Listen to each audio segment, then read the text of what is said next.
Did you notice how I didn't add the music in the last episode? I did, yeah. I was wondering why did you do that? It was a complete accident, and I was gonna re-upload it, but it's kind of like I didn't because I was lazy, basically. No, yeah, I understand. Yeah. Okay. Yeah. So you will do the music this time, though. I will do the music this time. Hey, Okay. that would be that's a great cold intro right there, because I can say, I will do the music this time, and then the music plays. Yeah. To be honest, I actually always forget the tune of our music. Because I just picked it at random. Back up, chump, you know Biggie Smalls rips it quick and kicks it quick. You know how black niggas get with the hoods, fatigues, with the boots, with trees. Flipping trees, making crazy G's. Hitting buckshots at niggas that open spots on the avenue. Take my loot and I'm bagging. Pimping hoes that drive Volvos and rodeos. Flash the roll, make a wet in they pantyhose. Damn, a nigga style is unorthodox. Grip the Glock when I walk down the crowded blocks. Just in case a nigga wanna act out, I just black out and blow their motherfucking back out. That's a real nigga for you.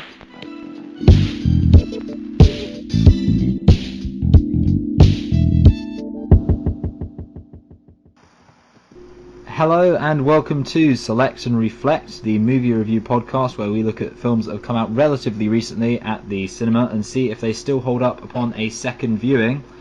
Today we will be looking at La La Land as part of our... Yeah, I did forget.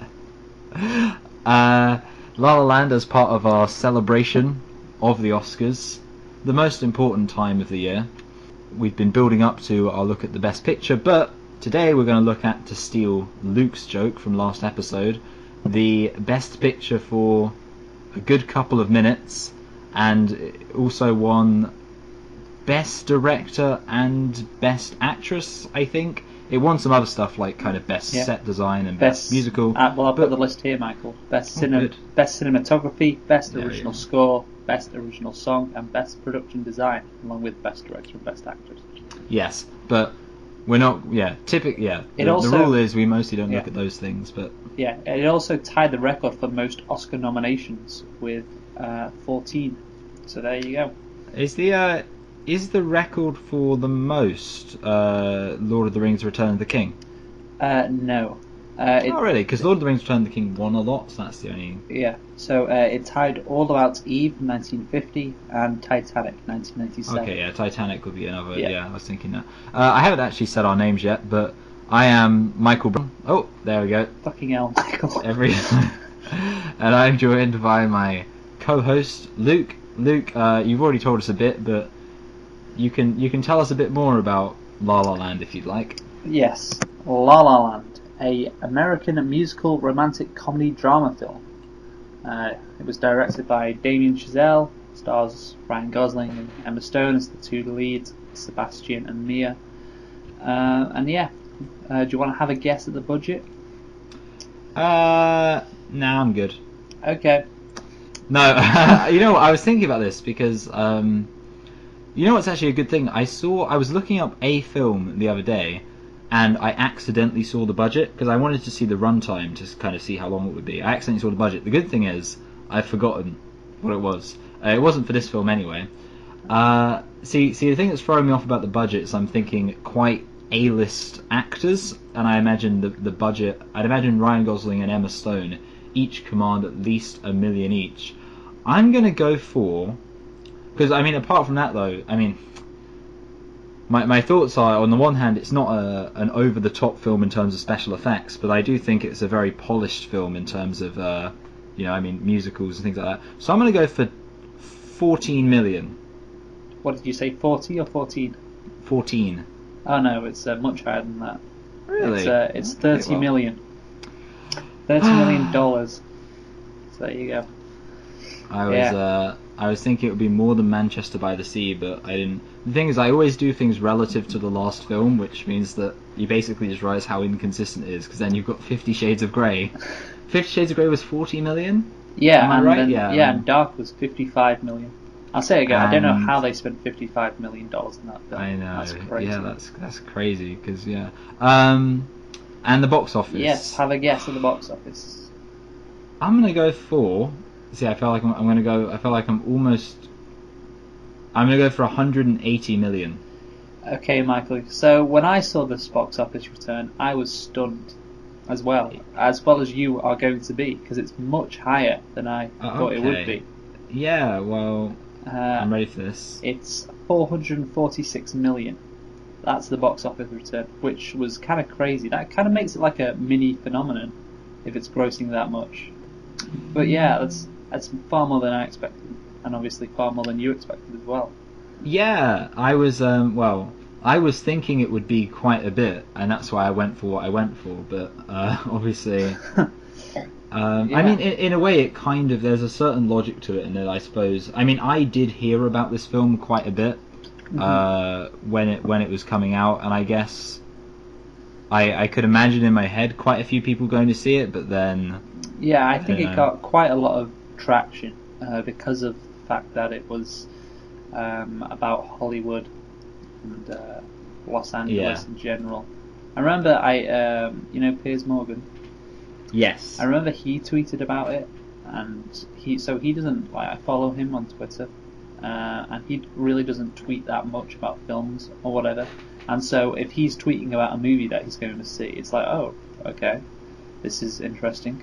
Yeah, I'm going to use Piers Morgan as my standard for whether or not the film's going to do well. It's like this person who doesn't know about movies or films. You know, if they've been to see it, or if they're going to see it, then it's like, oh, okay, this film is just more than another average Oscar-nominated film. This is something here. Something that's actually good, unlike every other Oscar-nominated film. Well, I mean something that is actually going to be mainstream successful. Yeah, mainstream, exactly. That's the word. Yeah, mainstream. I was watching a video by Vox, I think, and I don't see. I'm a lefty liberal kind of person, but even I find Vox a bit obnoxious with a lot of their content. But anyway, they had this video about how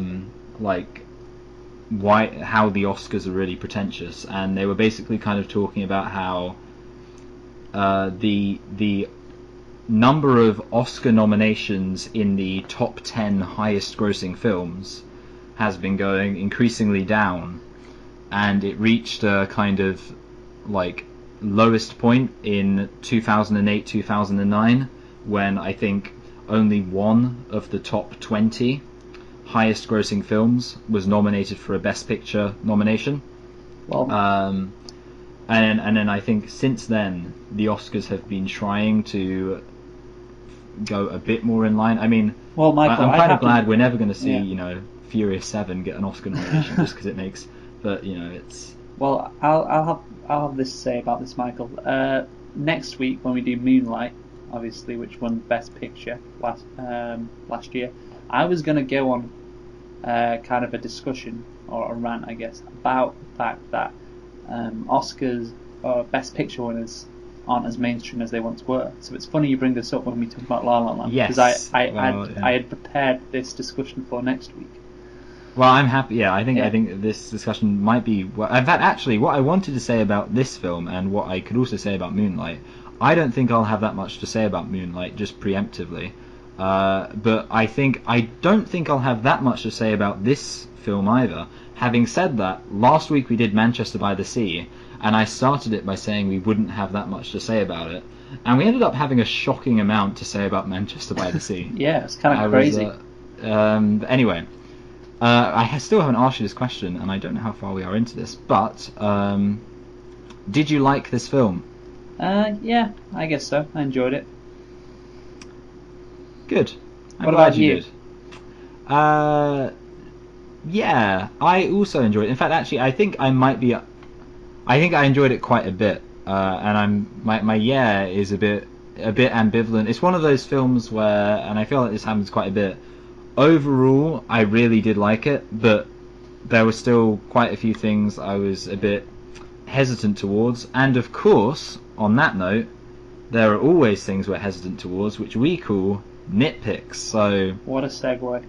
I know. I feel like I do quite good at segueing into the nitpicks. Have you got? Well, I know you have some. Would you like to be the batter first innings? I'll go first. Gravity doesn't work like that, Michael. That's yeah, gravity doesn't work like that. When you're in love, gravity just doesn't stop. Okay, it doesn't work like that. No. Okay, yeah, I've got a couple of nitpicks. So the first one I noticed, Emma Stone put her towel in the shower. You know, in the first 10 minutes. You remember that? She put her towel on in the shower. Yeah. So she doesn't like go out of the shower and get her towel. She's still in the shower. Yet when she comes out of the shower, she has a towel on. Yeah, well, maybe Yeah. that's just it's movie magic. What's that all about? I don't know why they had to have that, but I was like, what the fuck? So Yeah, that's one nitpick. Do you not? I don't have a photographic memory of this scene in my head. Is there a bit where you see her reaching for the towel? No. Kind of. No. So she just has it Yeah. opens on her. Okay. Yeah, I That's believe worse. so. I was going to say. I mean, maybe. I mean, even then, it wouldn't make much sense because it's like, who's she hiding from? Yeah, exactly. The camera. Yeah, the camera. Okay. Hiding from anything higher than a PG-13 rating. Yes. One other thing about Emma Stone, when she says she's doing a play and she whispers it to one of her friends, somehow her friend in the other room, her roommate, hears it, like, and yells, "Oh, I hope you've written parts for us," when she whispered it. Again, like a small Good nitpick. acoustics. Yeah, good acoustic. Great hearing on her, to be fair. And the last one, The Messengers, the band that Seb is in, somehow they got an interview on YouTube with 800,000 people watching it. Yeah, I think I wanted to talk a bit about. I didn't have that as a nitpick actually. I wanted to talk about how believable I find the success of The Messengers to be, but I think it's worth going into that when we talk a bit more about the music. So mine, first of all, of course, there were several scenes in this film, Luke, where I clearly saw a boom mic and a camera on frame, and I think that's just lazy filmmaking. There we go, that's the joke one. And also, I mean, so last week I mentioned inappropriate honking. Now, in this film, at one point Ryan Gosling honks, and it's quite appropriate because Emma Stone, this is right at the beginning, she's rehearsing her line, and she's not driving the car. And to be honest, that's a perfectly legitimate reason to honk. But what I want to know... Women drivers, Michael? Women yeah, drivers, this isn't a criticism of the film so much. It's something I've noticed. A kind of cliche in films is whenever there's a traffic jam, there's just a cacophony. Are you familiar with that word? It's a good word. Cacophony. Yeah, I am familiar with it, yes. Good. Sometimes I use good words and I regret it because I think, what if people don't know the word? Cacophony of honking. And I mean, I've been in a traffic jam before, and I would assume that, I mean, not driving in one, but I've been in a car that's been in a traffic jam. I think most people have. Yeah, yes. And my experience of it has not been that there's just constant honking. Now, what I want to know is this a film cliche thing, or is this an American thing? I can easily imagine Americans would just be like, you know, honking like, ah. They're just so stupid they can't see that. Because they're so dumb. I don't think that's an American thing. I mean, I've been to America a bit. Were you in any traffic jams? I was. In America? You didn't hear a constant honking. No, I was in possibly the worst traffic you'd get anywhere in the world in Manhattan. I think every. Yeah. I mean, I'm just gonna say there was no honking. Yeah. So what we've established is that America... I mean, the thing is, I feel like if you live in America, you must be used to traffic jams. I mean, well, the thing about America is, I guess, like, 99% of it is completely empty and there's no car within 100 miles of you. But then 5% of it is just basically a car park, or a parking lot, as they'd call it. Now, I only have two actual nitpicks left. My first one is when Ryan Gosling is at the cinema, ready to go see, I think it's Rebel Without a Cause. Yes. He's watching it. Oh, sorry, he's waiting for Emma Stone to show up. She goes to the front of the theatre to look for him, which, first of all, is not a good way to look for someone, because you'd have a light shining in your face. That would be, like, the hardest. It would make way more sense to stand kind of at the... Anyway, But the other thing is, Ryan Gosling takes like way too long to notice her when she Oh. stood right at the front of the theatre. I thought you were going to talk about how nobody else shouts, "Hey, get out the way!" See, I Right. think it was at the very beginning of the film. I mean, sorry, the very beginning of the film they're watching, not the very beginning of La La Land, but the very Yeah. like kind of. So maybe and then last one, and this. Oh wait, this also isn't a criticism, really. She said it would basically just be she and I acting out plays when referring to her and her auntie. She says her auntie used to be a travelling actress, I think she says. And she says, it would just be she and I acting out plays. Now, actually, as you know, Luke, it should actually be me and her. It would basically be me and her acting out plays. You know what, Michael? I actually did notice that. I thought that was too petty to play. Well, the interesting thing about that is obviously, I didn't use it so much for the nitpick, but I think this is an interesting kind of point, is that the funny thing about grammatical errors in films is that they're often, I mean, it's realistic to have grammatical errors in dialogue, because most people don't speak with perfect grammar. So, it makes sense, therefore, that people would speak with incorrect grammar. Like, you very rarely hear, or it would be stupid to nitpick a film for not having every character using whom perfectly. Because in real life, not everyone uses whom perfectly. So yes, I actually don't consider that. I mean, I would assume in that case. I mean, I wonder whether or not the screenwriter knew what the correct grammar was. But whether or not they did, I'm perfectly willing to accept that Emma Stone's character didn't know what the correct grammar was. Do you have any more nitpicks? No, Good. that's it. You know what? We've established what we've got to talk about. I don't know what order we're going to take it in. Why don't you choose where we start, Luke? Then it takes the pressure off me. Okay, so this is musical. I wanted to La La talk about that too. Yes, so I think we should start to talk about that first. It also effectively starts off with a musical number. It does. So right off the bat.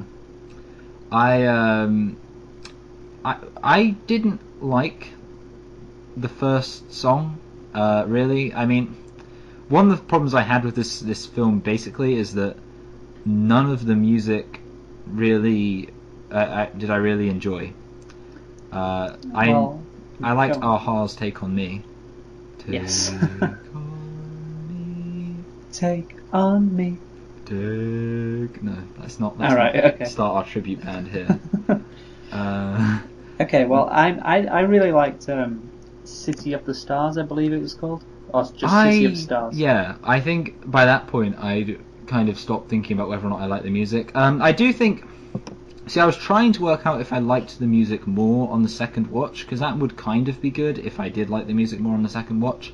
I think the answer is kind of no. The thing is, there are a lot of musical numbers in films that I like. I'm quite a big fan of the West Side Story soundtrack, for example.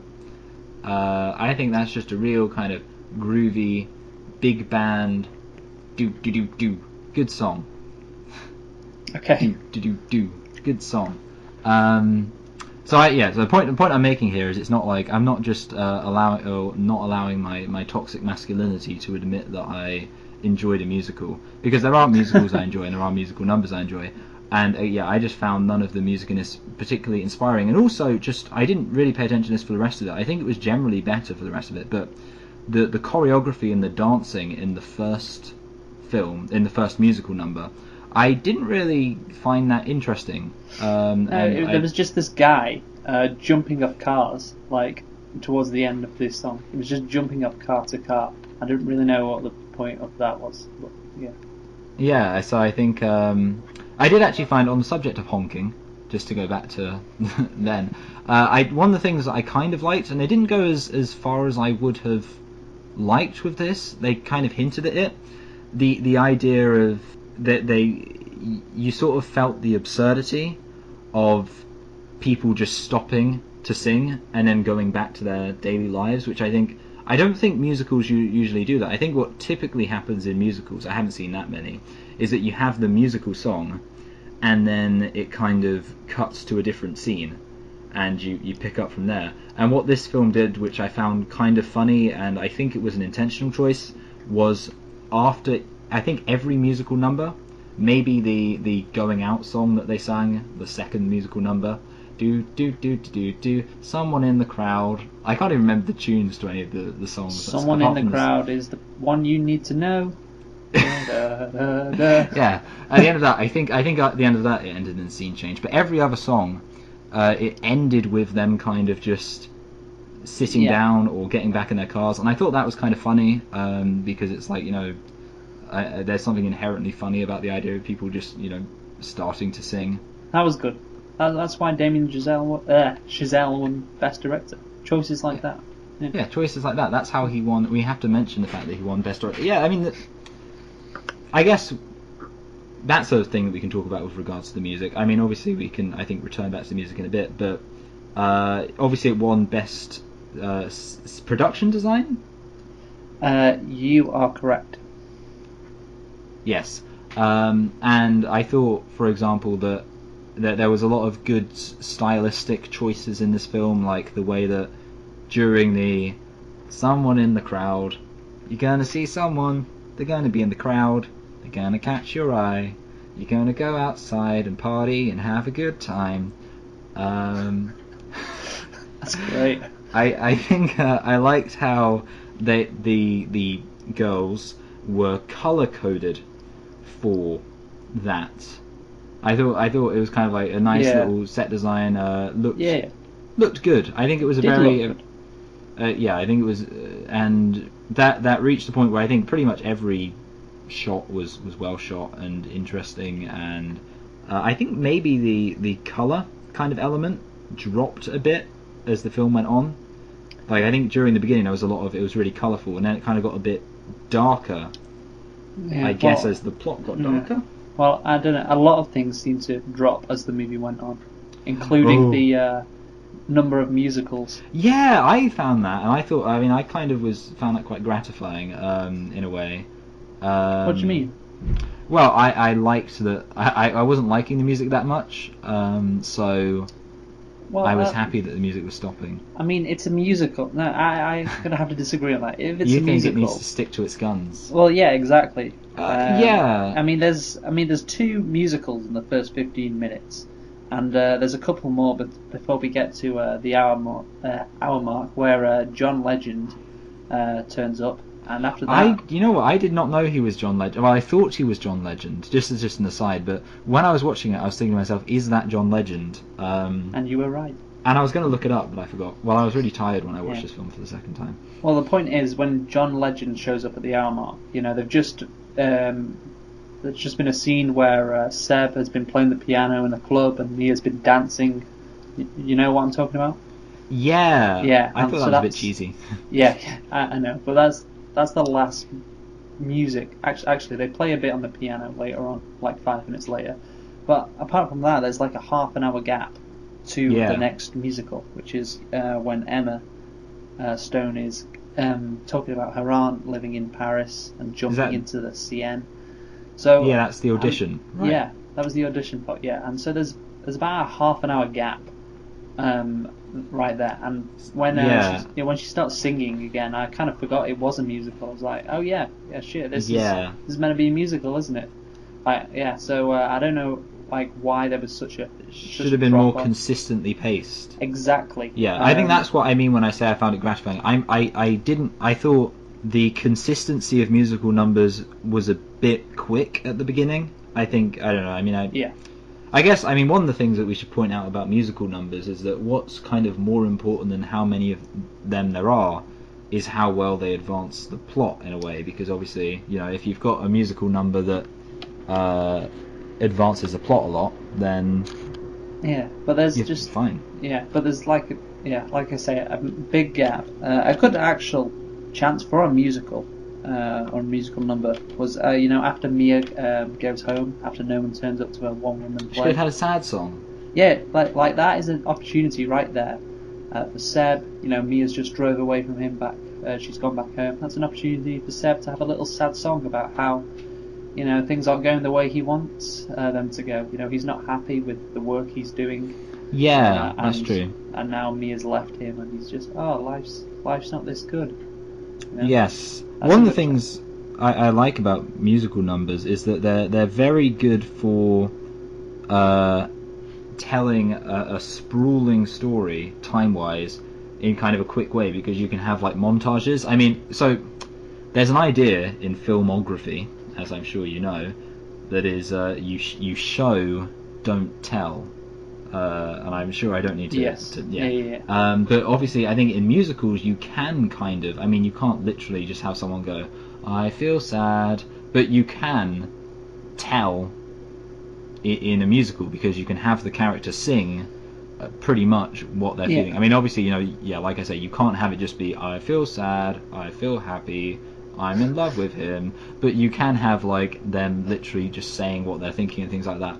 So you get a very good kind of unique opportunity from musical numbers, and I think that helped actually progress the pace of the film at the beginning, because I guess you do get kind of a very quick sense of the character's motivations, because you can have Ryan Gosling sing one of the more catchy musical numbers about how I am in love with her and I want to get with her, but also sometimes the things I want in my life don't happen, but I hope this thing will happen.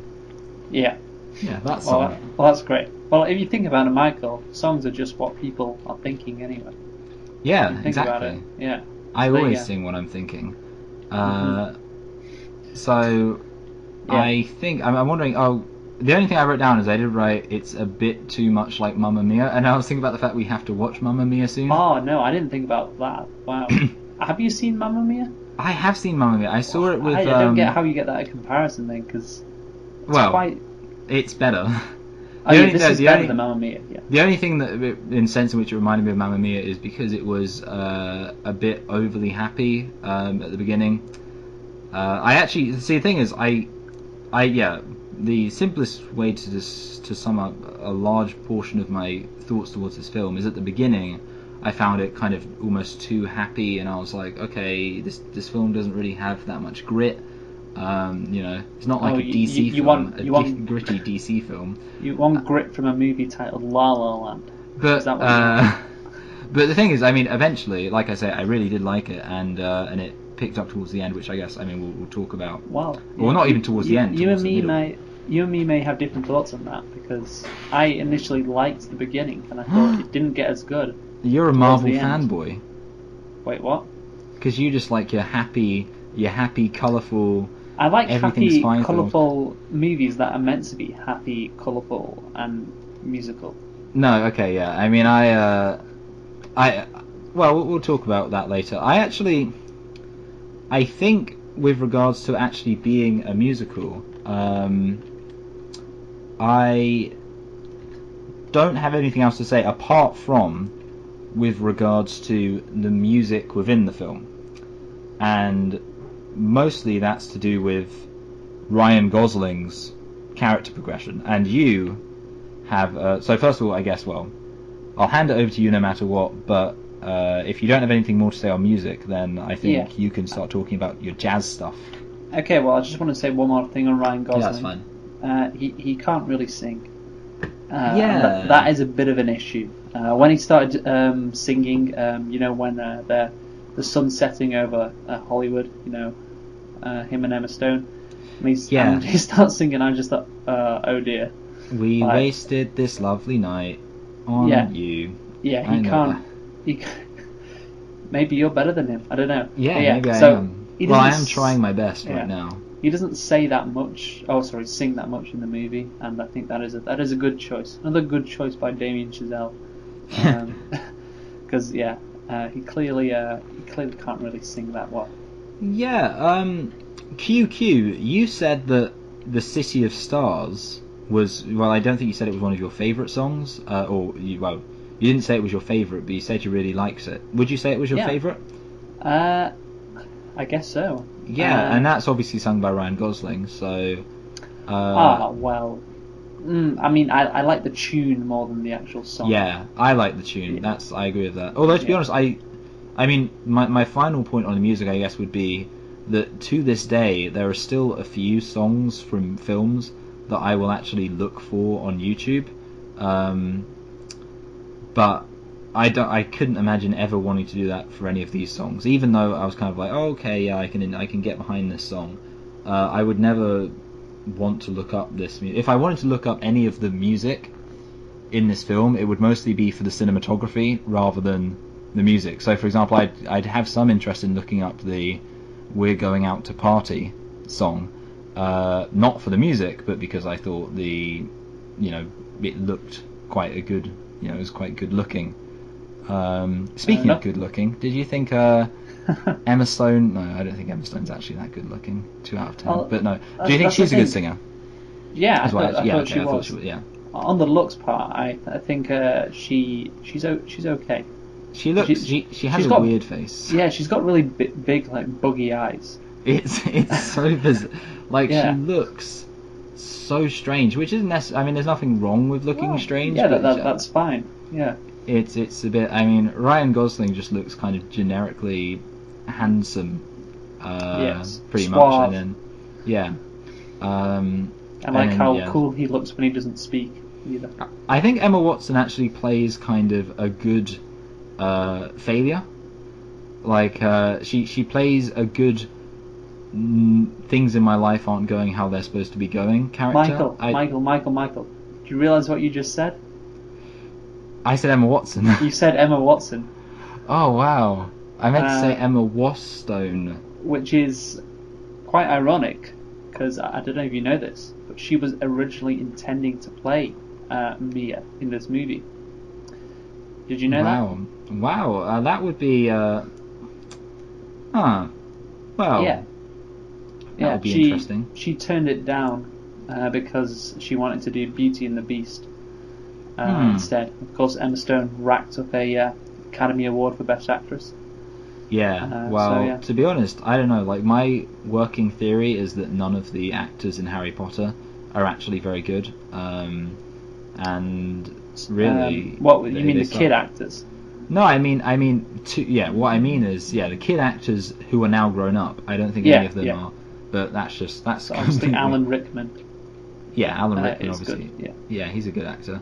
Well, I haven't seen Beauty and the Beast, but I'm sure. Yeah, I was thinking we could talk about that at some point. Yeah. One of the things actually I wanted to bring up, because I think it's an interesting kind of side note, is that something I once said about you, Luke, is that you hate all music.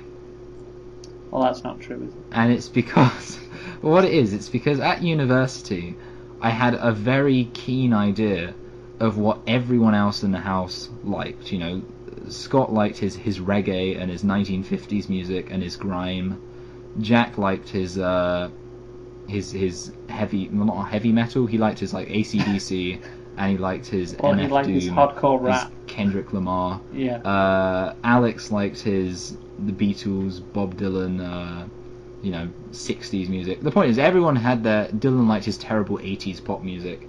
I feel like I had a clear idea of what music everyone liked, and I had no idea what music you liked. I had never heard you listening to a song because before. To tell you the truth, I kind of like it all, like all those categories you mentioned. I could listen to it all. I'm not a fan of one specific genre, like perhaps other people are. Yeah, I pretty much agree. There's a few genres I dislike. What genres do you actively dislike, Luke? I don't know. Probably heavy metal. That's probably something I would dislike. Like what's that? Well, I guess this isn't really heavy metal, but I was watching Bowling for Columbine the other day, and because of Marilyn Manson. Yes, because of the school shooting in Florida, and so I decided to watch that again, see how much things have progressed in 18 years. And I listened to a bit of Marilyn Manson because he was in the documentary, and I did not like his music.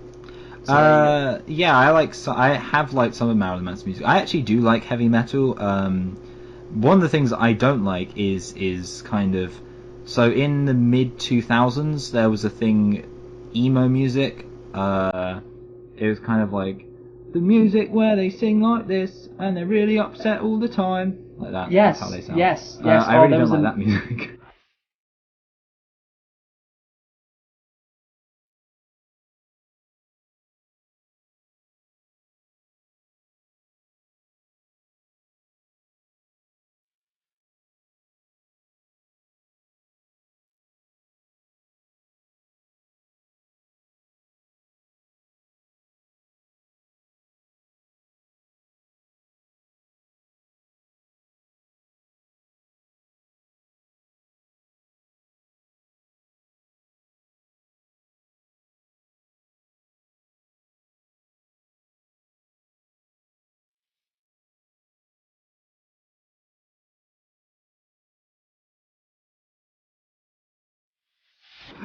and that's like, oh yeah.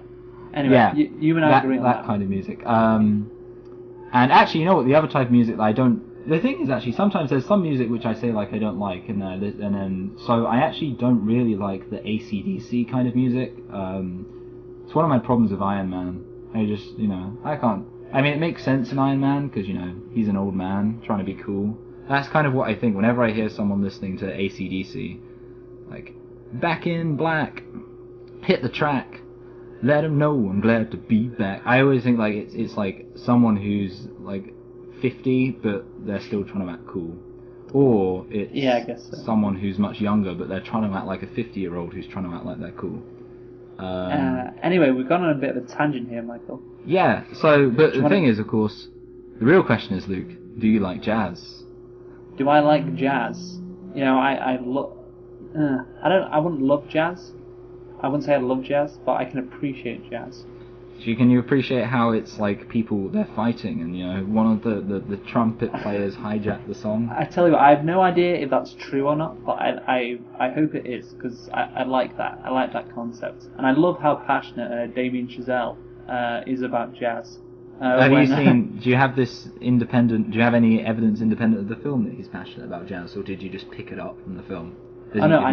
I knew before he directed Whiplash. Yeah, okay, that makes sense. Yeah, good. So yeah, I mean, and obviously that's about jazz. So yeah, I knew he loved jazz, and I love it when Ryan Gosling sings. It's very, very exciting, like in an intense sort of passionate way, because that's how I imagine somebody who just loves something so much that nobody else understands.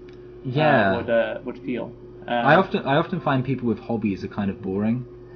Because that's how I feel about basketball, certainly in this country. Like I could describe to you all about the NBA and about basketball. Yeah. At the end, I go, it's very, very exciting. Yeah, like, you wouldn't understand. You were just like, okay. But yeah, so I really like that scene. Yeah, I think it was interesting. I don't know how I feel about jazz. I think the thing is, I don't know when something becomes jazz and when it ceases to become jazz, because there's a lot of kind of 20s music that's old but it has singing. I don't know if you know the Ink Spots. No. Okay, I mean, like, so an obvious example I guess would be. See, the thing is, they mention Louis Armstrong in the context of, I guess, or for example, Frank Sinatra. I guess what I'm thinking of is swing music, like Frank Sinatra and things like that, which I kind of like. And I guess, yeah, that's not jazz. I think the short answer is there's some jazz. I can appreciate A Wonderful World by Louis Armstrong. Oh, actually, you know what? I'm lying because, well, I'm not lying really, but it's all wonderful. Didn't Louis Armstrong sing a song for Toy Story? I'm sure he did, and it was a weird song. I mean, I don't think it was I don't think it was Louis Armstrong's song, but it was someone who sounded like Louis Armstrong.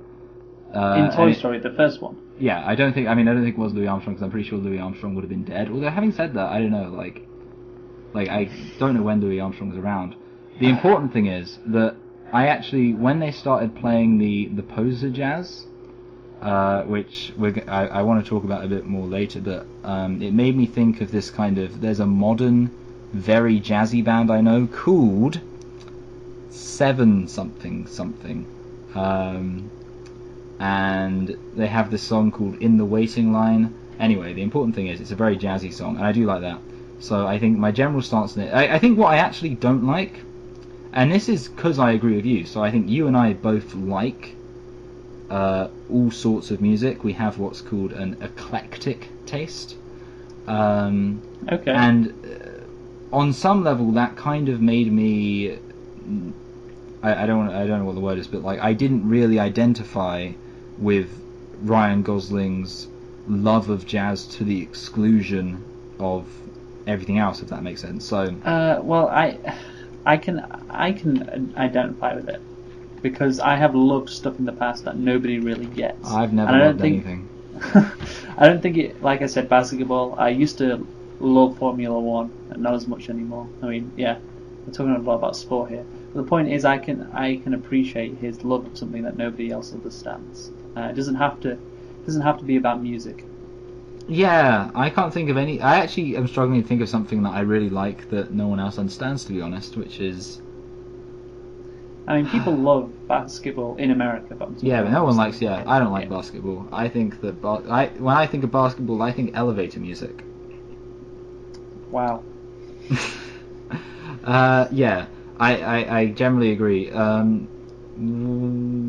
Yeah, I agree. I think it's interesting. I mean, it adds a dimension to his character, and I guess it's. I think actually one of the weird things is, it's a bit weird that none of the music, or the music of the musical, was very jazzy. Really. Yeah, I guess so. Yeah, I didn't really think about that. But yeah. So it's kind of like, I mean, it's because you could say this film's about jazz, in that, I mean, this film's basically about two things: the Hollywood industry and jazz. And I guess it's also about relationships and other stuff. But It's about hopes and dreams. hopes and dreams. Yes.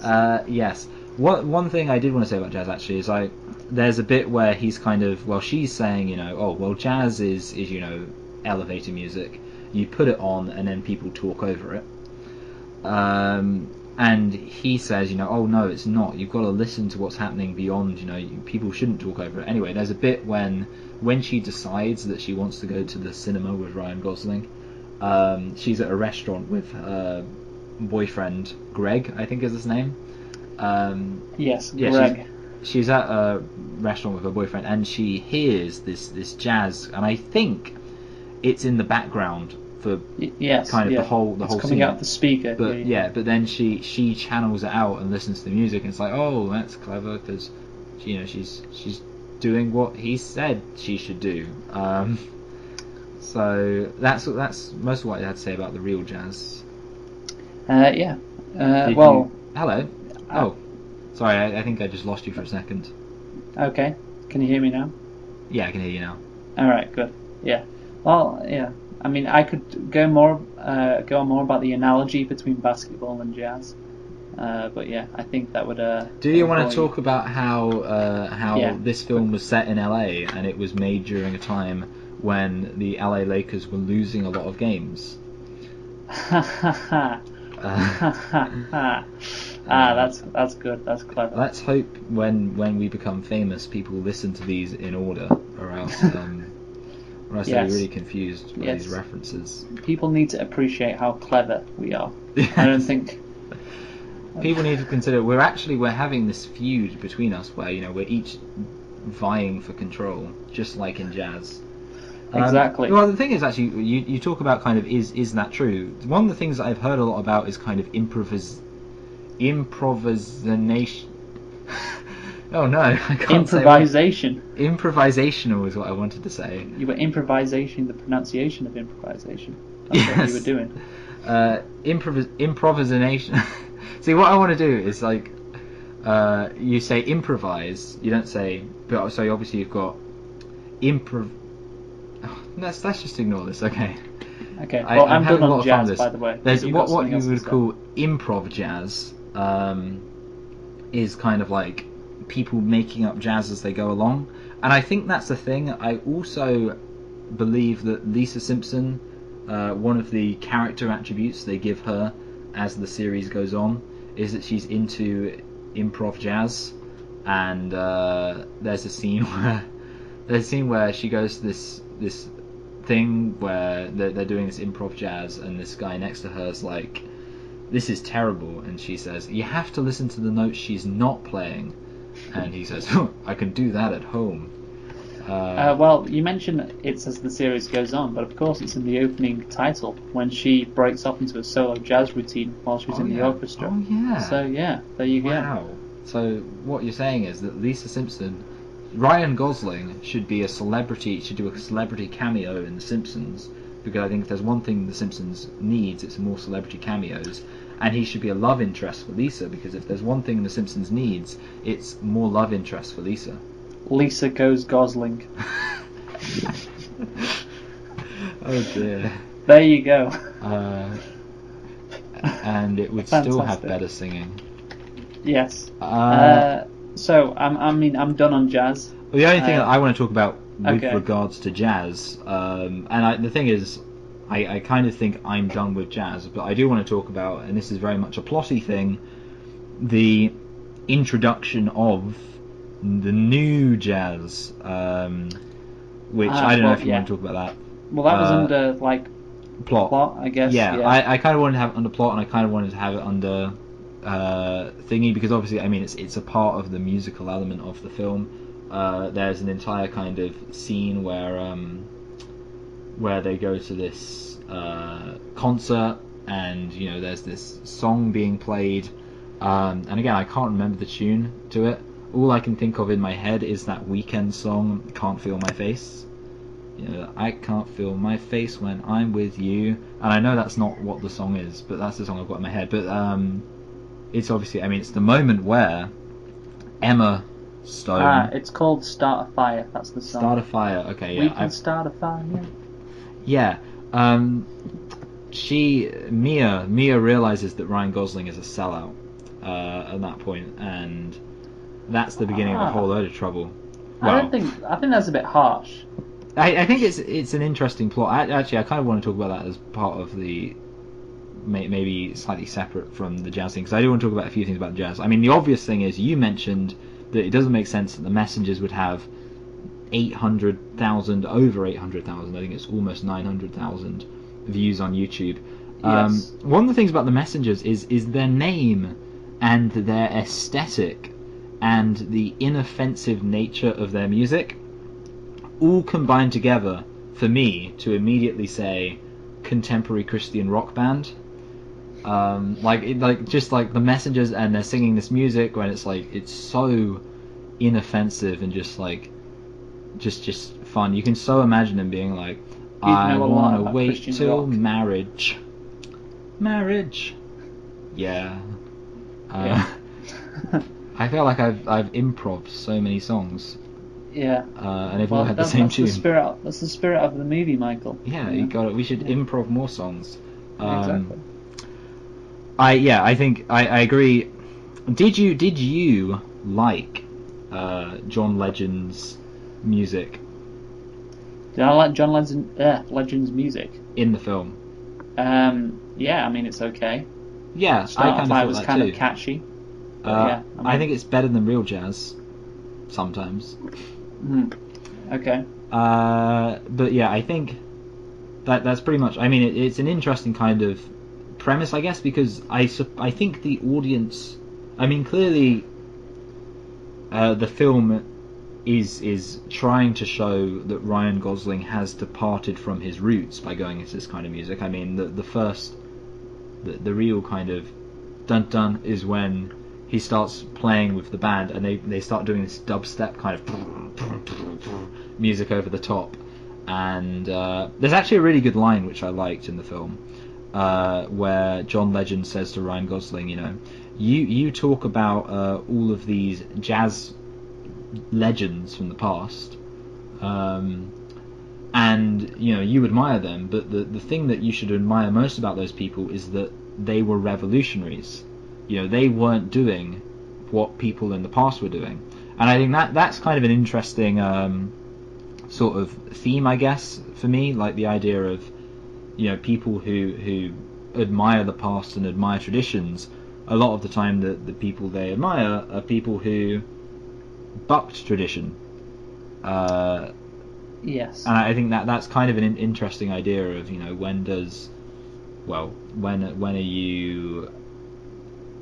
when should you depart from the old in order to discover new ground? I believe they say that you can't discover new land if you're not willing to lose sight of the shore. Yes. Did they not say that, Luke? I think they do. It's Yeah. like in basketball, Mike. Yeah. When originally the revolutionary aspects of the game was the post-up / fadeaway. Oh, and then shot you've got to start from jacking in the mid-range. three pointers. Exactly, and then nowadays everybody's jacking up the 3-pointers, and you know, it's a revolutionary style to the game. But the Yeah. old guys No don't post-up. appreciate that. Yeah, they don't. They want to go back to the post-ups, but they don't understand. Oh, how is it the game has post-up changed. or post-op? Post-up, yes. Okay, because I thought you were saying post-op, and post-op is what you use to describe a transgender individual who has forfeited the goods. Yes. I like how I'm talking about basketball in 2 podcasts in a row. I do like that. I hope think it continues. Yeah, it's going to be our Star Trek. And I don't think I've made copious amounts of references to other films in this one. I don't think I actually have any cause to. So, obviously, this film exists. Oh, actually, one of the things I wanted to mention, I should have mentioned this earlier, to be honest. Did you just say, obviously, this film exists? Yes. That was filler while I thought about the next thing to say. Okay. I should have mentioned this. This is the problem with my plot as miscellaneous category. One of the things I wanted to bring up is that you see Emma Stone's every time. I need to start calling her Mia. You see Mia's friends at the beginning of the film, and they basically don't really. They seem kind of pointless when they get a whole musical number and they get this kind of like moment with her. And I guess maybe the defense would be, well, they're just kind of props to set up Mia's character. They're not important. Yeah, I did think they were kind of written to be pointless, but you know, I mean, that's fine, I guess. The other thing I wanted to talk about was, so actually, I am going to talk. I mean, you've basically got. I know how I'm going to structure this. I worked this out. Acting. So, this film has pretty much two competing stories in it. It's basically two character studies coalescing. It's the character study of this woman who wants to be an actor, and she is trying to be an actor, but she's failing. And then there's this guy who wants to be a jazz club owner, and he's also failing. And you kind of have, I mean, you get her story, and then they meet, and then you get his story leading up to the point that they meet. Did you? I mean, see, I guess independent of their relationship, did you like the way the characters were portrayed in their own right, and you know how they were acted? Yeah, I guess so. I thought Mia's character maybe wasn't as strong as Sebastian's character. Yeah. Sebastian appeared to have good motivations. I don't know about Mia. She just wanted to be an actress because she did it when she was a kid. Yeah, that's true, actually. Yeah.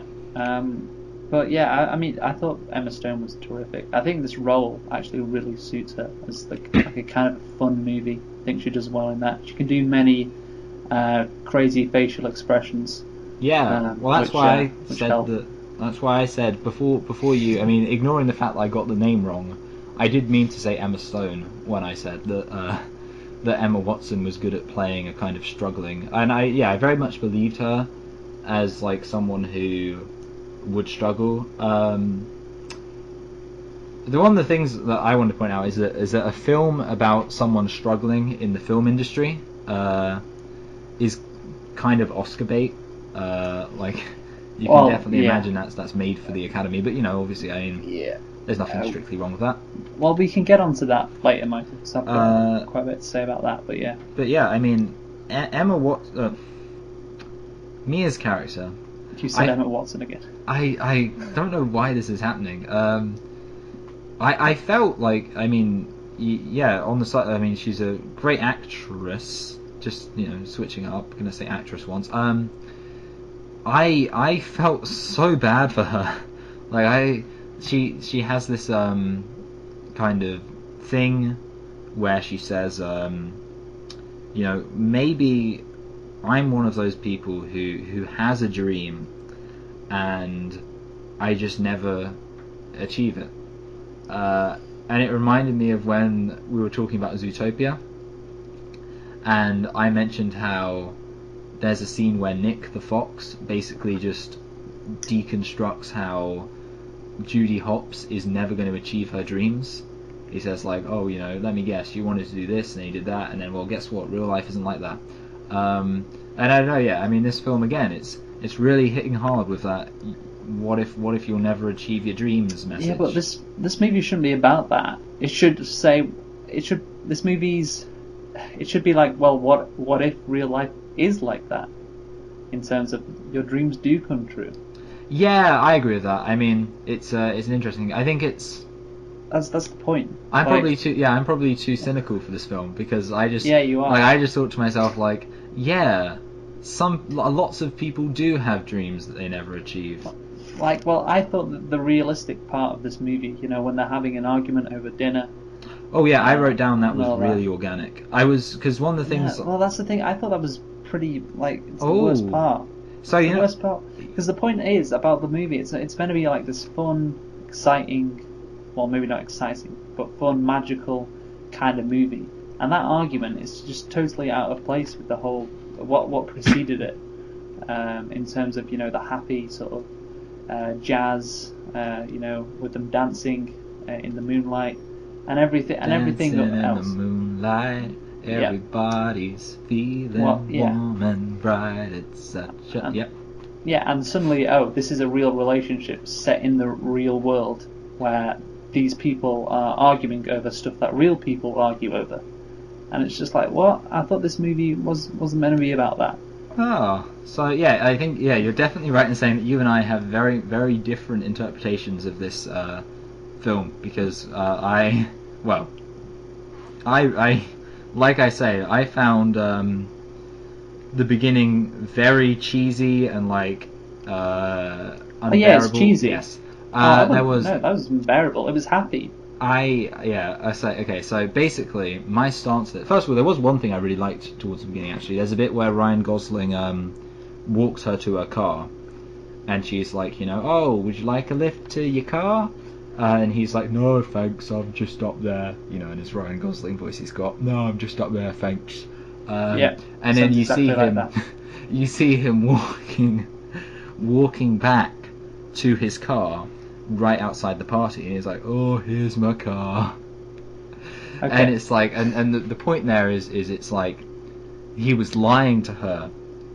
What an evil person. No, not really. He obviously, the point is, it was like he was pretending that his car was further away so that he could walk with her. And I think there's kind of an weird thing with the film that I found kind of like, I mean, not it's weird in a not at all bad way. Also, at one point, Ryan Gosling gets called a weirdo, and I found that really validating, because sometimes people call me a weirdo. But anyway, that's great. There's this. When next time some girl calls you a weirdo, that must next mean time yeah. Next time some girl calls you a weirdo, you can just be like, oh, like Ryan Gosling. Yeah. Exactly. No, but there's this interesting thing in this film, which, like I say, it was one of those things where, like, you see it and you think that's interesting, but you don't really know what to do with it. So there's a theme in this film of, like, you have your hopes and dreams, and there is, obviously there's a happy ending, but there is a recurring theme of not being able to achieve your dreams. I mean, Ryan Gosling isn't doing well. There's several points in the film where he's not doing well. Obviously, he does start doing better, but there's several points in the film where he's not doing well. And Emma Stone, there's several points in the film where she's not doing very well. In fact, she's not doing well until almost right at the end. So there's this recurring theme of you have dreams and you're not able to achieve them. Ryan Gosling, the City Under the Stars thing, it was actually the only time where I was really paying attention to the lyrics. And he basically he says a line, something to the effect of, is this true love? I mean, obviously, the way I say it's not going to rhyme. He says it in a way that makes it rhyme because it's a song. But he says, like, is this true love, or is this just a dream that will never come true, or another dream that will never come true? And I think that's kind of an interesting idea, in that it's like it's kind of drawing a parallel between, I mean, if you've got all these goals in your life that you're never going to achieve, does a relationship just become another facet of your aspirations and something that you can kind of agonize over not being able to achieve it? And obviously, I mean, it's kind of fine because everything, well, it's I don't want to talk about the ending too much, but obviously in a way it's kind of like everything's going fine, but it doesn't actually end up that well, so a bit confusing in a way. Yeah, I mean, the thing is, it does end up well. I mean, they have to obviously sacrifice their relationship for their dreams. Yeah. Which I kind of liked, because obviously, normally in these kind of movies, you get watched, that 5-minute ending when they both went to Paris and that dream sequence. That would normally be the case in this movie, but they twisted it a bit. It's not. Yeah. which it's still a happy ending because they've got it's what they not. want. It's not miserable. No one kills Yeah. themselves. No one. No one cries while saying, "I can't beat it. I can't beat it, Patrick." Yeah. So Emma Stone is obviously happy. She's got a kid. She's got a husband. She's a famous actor. She's all good. Ryan Gosling's happy because he's got his own bar called Seb's. They're both content, but Yes. it's not what you would perhaps expect. Yes, I am going to talk about the ending now because I was kind of saving it to the end, but whatever. let's No, go. it doesn't matter. Yeah. So first of all, when she's with her husband, obviously, and they're like, oh, let's go to this jazz club. And when they went in, I immediately remembered Spider-Man 3. Why does it always come back to Spider-Man 3? And you know when...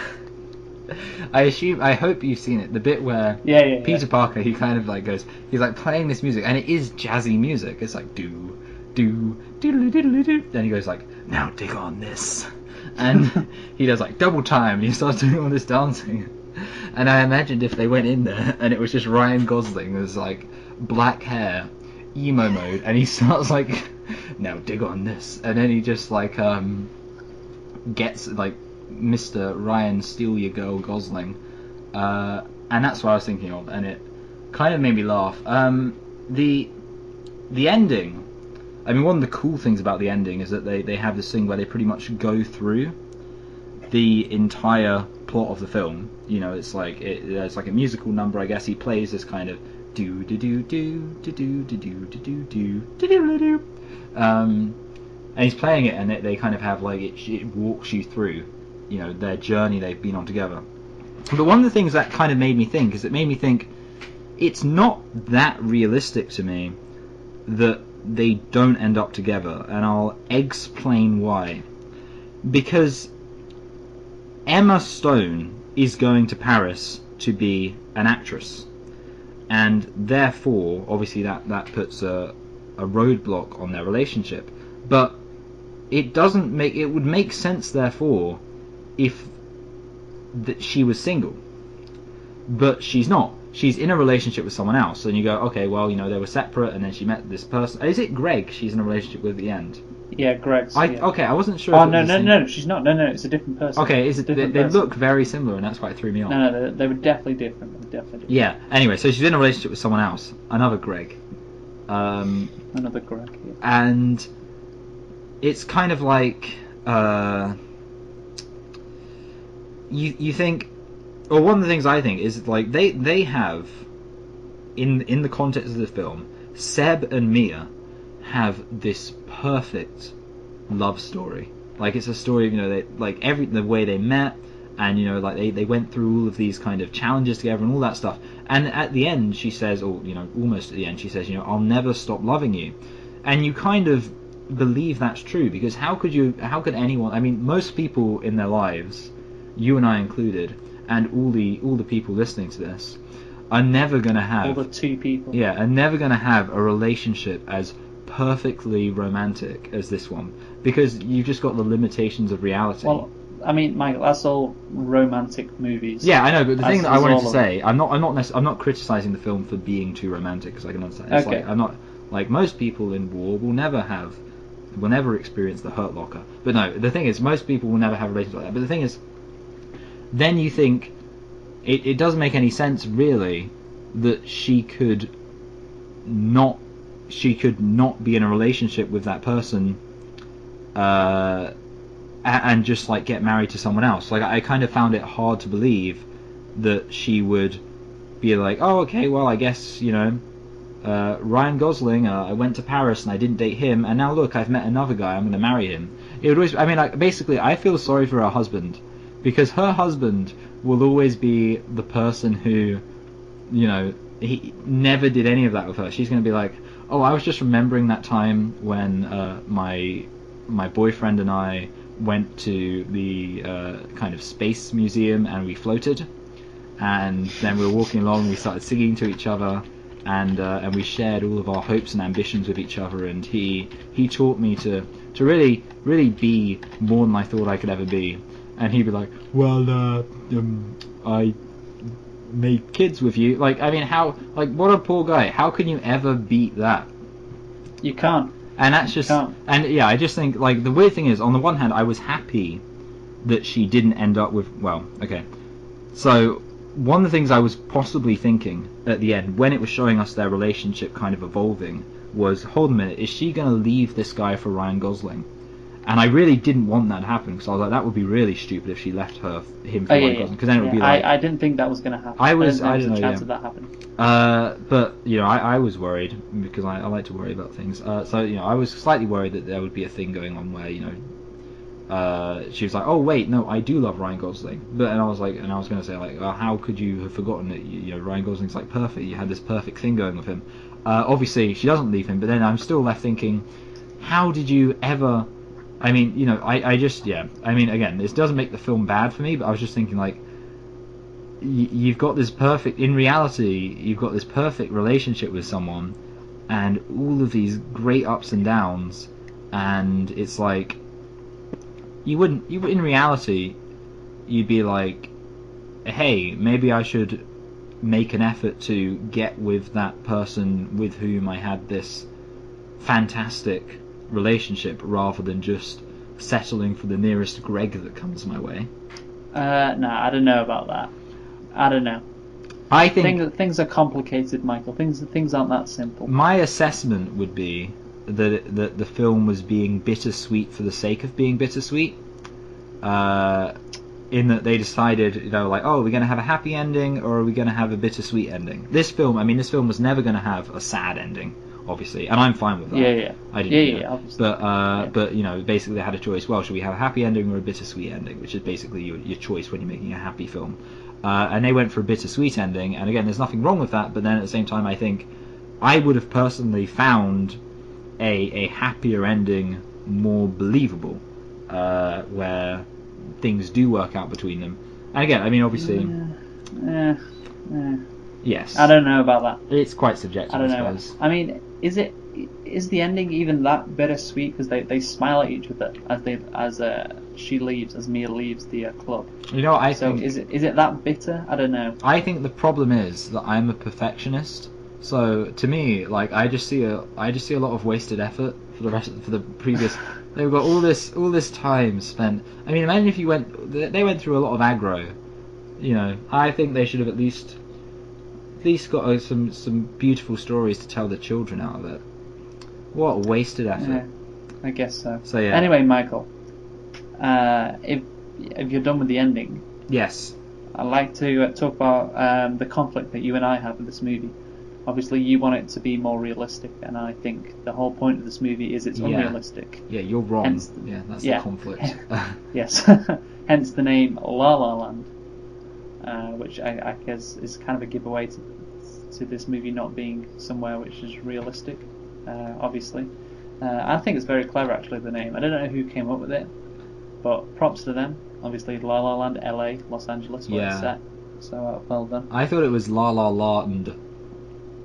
Oh, did you? Yeah. Yeah. Well, yeah, there you go. So, I just wanted to ask you, what do you think about the middle part of the movie? The part of the movie that I did not like. Loved it. Did you actually? I really liked it, yeah. Oh, wow. So, yeah, there you go. I thought, like I said, that was the worst part. I mean, the lack of musicals and the lack of happiness. For the record, when are you defining the beginning of the middle and the end of the middle? I'm talking about when it starts to go downhill for them, when John Legend comes in to the movie. Yes, okay. I liked it, basically. Well, here's my question for you, Luke, actually.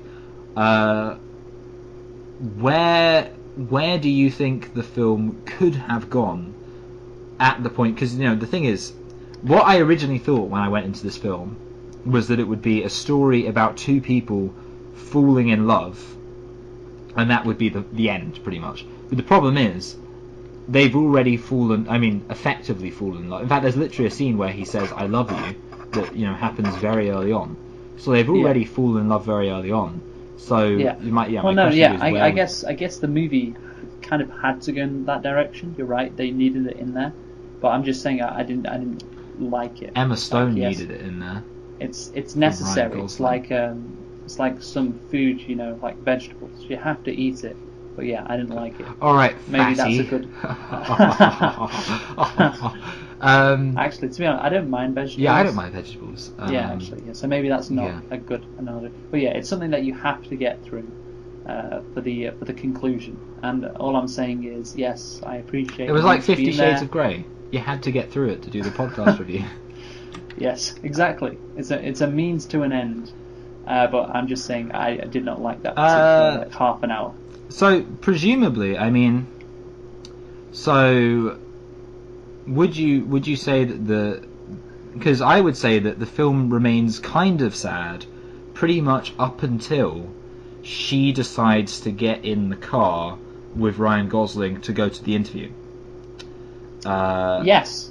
And would you say, for example, I mean, obviously there's a slightly happy moment where Ryan Gosling gets a phone call, and it's like, you know, hello, I'm from a casting thing, blah blah blah, I'm looking for Mia. Ryan Gosling goes over there, but then of course she delivers, like I say, this pretty devastating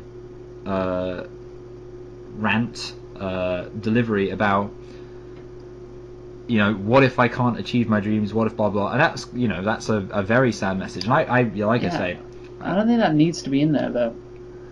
Do you think it needs to be in there? I think considering, I mean, this whole movie is about how the journey in Los Angeles and Hollywood is magical, and then you got some harsh realism there, like 1 hour and 30 minutes through the movie about how no, maybe this whole journey isn't so magical. I think and how achieving your hopes and dreams isn't that special. I think that even in the most magical, perfect stories, you have to have the dark. Like, for example, I mean, you take something like Lord of the Rings, you know, I mean, it's a story about good conquering evil. It's a story, and like, I mean, obviously that's a classic thing. So if you're talking about kind of derivative, basic storylines, good conquers evil is a pretty basic thing.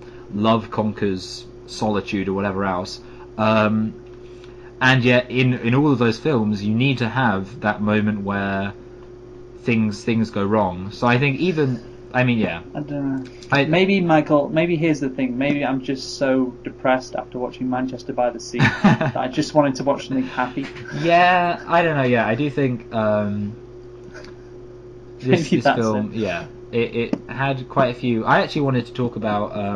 I mean, the thing is, Emma Stone's character never really gets that much of a break until the very end, because I mean, obviously, I mean, you can see everything going wrong for her, but there's kind of this thing where Ryan Gosling starts doing really well, obviously with the new jazz, he's going on tour and things like that, and she is not doing very well, and you know, I mean, it's gotta really suck for her, and then, I mean, that's the thing, like, I say the argument that they had, I did think it felt really kind of organic to me, personally. Yeah, you're right. I guess I just didn't think it had a place in the movie. Yeah, exactly. I mean, my argument is I think it felt realistic. Your argument well, is... there you go. Yeah.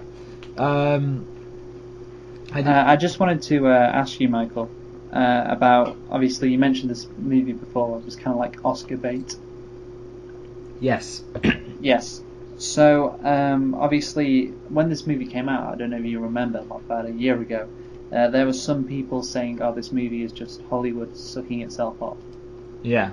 And I wanted to know, obviously you said you're more cynical, and you're cynical about this film, and you didn't like the bit at the beginning where it was cheesy and it was happy and it was all about, you know, I guess it was a fantasy version of Los Angeles, you know, where, you know, even if you're down on your luck, things aren't going your way, it's still magical. I think Ryan Gosling says the line, I like being on the ropes, you know. Yeah. So I was just wondering whether you agreed with the premise, whether you were cynical enough to say it was Hollywood sucking itself off. I have kind of two things to say about that. I mean, first of all, it was, well, yeah, there was definitely an element in which it was Hollywood sucking itself off. But I mean, I wouldn't say that's necessarily a bad thing, because I think, like, I mean, there's lots of things you can make film's about, and you know, if you want to make a film about acting, make a film about acting. So I don't necessarily, and obviously, yeah, it's a bit Oscar-y, but you know, whatever, I'll forgive it. One of the things I did want to talk about when you talk about him saying he liked being on the ropes, I remember one of the lines in this film is you say romantic like it's a dirty word, and it's kind of like Yes. Ryan Gosling, he's very proud of being kind of romantic, and she says, you know, there's nothing romantic about unpaid bills. And I kind of have this relationship with like the idea of how romantic is it, or kind of how I think I'm kind of cynical of this. Isn't it romantic? He's not achieving anything, which I guess is kind of where the film starts. Well, it's romantic in that I guess it's about the journey. Like he's struggling to do something he really wants to do, and that's the romance. Yeah, exactly. I mean, it's kind of the element of, you know, the down and out rogue who has everything going for him. I want to tell you the story of my job now, actually, Luke, because I think it's relevant. Well, I was just going to say he's not going to settle being a sales assistant in Milton Keynes. Well, He's going for it. that's the thing. See, like that's why I'm kind of like I'm cynical about these kind of things, because like I have a variety of aspirations in my life, and I don't talk about them because I don't want to jinx them, but I do have aspirations in my life. And obviously, you know, one of the things that I have encountered through the various attempts I have made to kind of get into the things I'd like to do is that it's very difficult to get into the things you'd like to do. And you know, for example, I mean, one of my aspirations, which is relatively limited, is I would like to be involved in research, because, you know, I really like reading books, and if you like, in a way, for example, my jazz is research. I really like reading, I really like learning about the world, so that's my jazz. And my nightclub, my jazz club I want to open, is I want to be involved in, you know, some kind of position in a job where I can put my research to good use, for example. And That's I think a really good metaphor here, Michael. And I think we all have, and I have several jazzes in my life. For example, I mean, a really good example is we both have the jazz of reviewing films. And even while, you know, I mean, for example, I don't think either of us, I don't go to sleep at night praying that this review show will be a success, because, you know, I don't, you know, I'm I do. realistic. But, like, the thing is, like, I mean, I think both of us could agree that there would be a lot to be said for, you know, overnight getting 1 million subscribers, and, you know, suddenly, hey, look, we could do this. You know, that would be, for example, taking our jazz of we both have this passion about films, and you turn it into a jazz club, which is we can talk about films and it can become, you know, a career for us. And obviously the thing is, I think. Yeah, I think that would be kind of limited, because I think, you know, I mean, obviously this is just a 2-hour podcast of... But anyway, the important thing is, like, we all have our jazzes and our jazz clubs, and I liked the way it was relevant, but obviously the reality is that for a lot of us, we struggle achieving our jazz clubs. And in my case, for example, I recently applied for a job as a sales executive, because I'd reached sales assistant. I don't know why I said executive there. Yeah, Crazy. Even Jesus Christ. I don't know why I said it. Anyway, a sales assistant. And actually, you know what happened? I wasn't being a sales assistant. So basically, I go in there. I go into my interview on Thursday, which was the last time we spoke about this. Yeah. And the guy said, I mean, I told the guy kind of this story. It was basically a lie. I sort of said pretty much that, because one of the things that I have to explain when I go to a job interview is why there isn't anything on my CV. And I know that you have done data entry, and as far as I know, that's pretty much your main source of previous employment. And the thing I did last year in America. Oh yeah, okay, you've got that. That's good. Yeah, so I got okay. 2 main things. Yeah. Yeah, all right. But yeah, so I have some degree of, you know, like, gaps to explain in my employment. And one of the things that I always do if I can in an interview, is, well, actually I say always do. I actually haven't had that many interviews, because ordinarily, my main problem is getting people to see past the CV, because the CV, like I say, not that great. But anyway, so I have this guy, he comes in, he says, blah blah blah, and I tell him this story about how, like, oh yeah, I used to be a drifter, and I basically described myself as if I was Ryan Gosling at the beginning of this film. I was like, yeah, I used to be one of those people. In fact, I literally said this to him. I said, oh yeah, there used to be a point in my life when I thought it was romantic to, you know, not really want to achieve anything and blah blah blah blah. And then I realised I've got to get my act together and I've got to get a job. Anyway, and he says, and he's like watching it, and his like eyes are lighting up because I just told him this fantastic piece of bullshit. Because it's like I've just told him this story. I pretty much told him this story of like, yeah, I used to be someone. That's why I didn't have anything on my CV, because I used to be some guy who was just coasting through life, blah blah blah blah blah. And then he says like, oh, that's a really interesting story, and he's like really impressed. Like I think I've almost turned not having any experience into a bad thing. I mean, into a good thing, because it's like, I'm this is great, Michael. If anybody questions me on this, that's what I'm going to use. That's fantastic. It's that's it's so good. It's a great PR move. And the thing is, he says like this like, oh yeah, you know, I really like you, Michael. You seem like you've got this kind of this newfound ambition, and you've got this young like drive that you're only going. And I'm like, that's great. Anyway, so he gives me this job, and I go in on Monday, and they say, all right, guys, so here's how the job works. You're a sales assistant, which means that you actually travel with this sales guy, and you go door to door selling people things, and you do it from, and I'm not kidding you here, Luke, you do it from 11 till 9 p.m. Monday to Friday, and then from 9 until 6 p.m. on a Saturday. And I quit. I'm not. The thing is, what happened is I realised this is the kind of the story.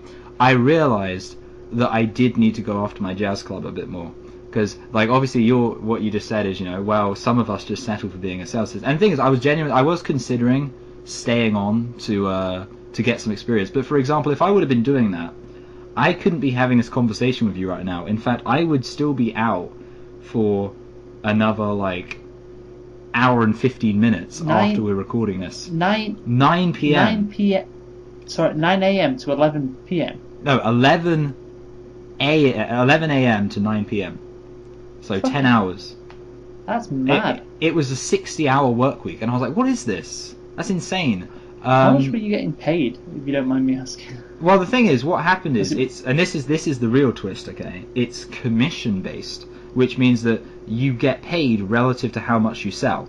Now, what they said was that typically people sell, well, they kind of like, they said this stuff like typically how it works, and the upshot was typically the wages are somewhere between, so I'm thinking about full-time equivalent. So you know how full-time equivalent is how much I would have been earning if I was working 40 hours, and then if you want to work out how much I would have been earning at 60 hours, it's you just add 50% onto that.